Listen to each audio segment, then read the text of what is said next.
मित्रांनो, तुमचं स्वागत आहे कोकणी मनीष या यूट्यूब चॅनलवरती।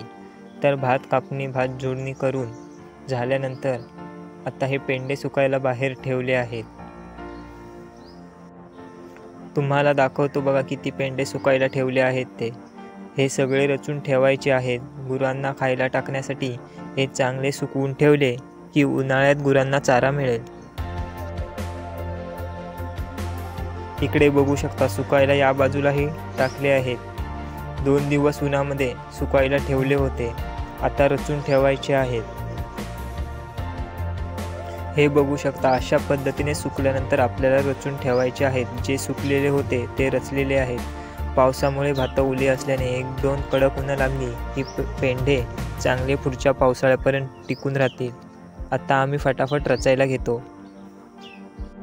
त्याआधी मित्रांनो, आपल्या या यूट्यूब चॅनलला सबस्क्राईब नक्की करा, कारण असेच नवनवीन व्हिडिओ मी घेऊन येत असतो, तर प्लीज सपोर्ट करा। हे बघू शकता अशा पद्धतीने दोन्ही साईडने एकावरती एक पेंडे सरळ ठेवत रचत जायचे आहेत। या बाजूला एक माचळी रचून झाली आहे। अशा पद्धतीने बघू शकता। आता आम्ही दुसरी सुद्धा पटापट रचून घेतो।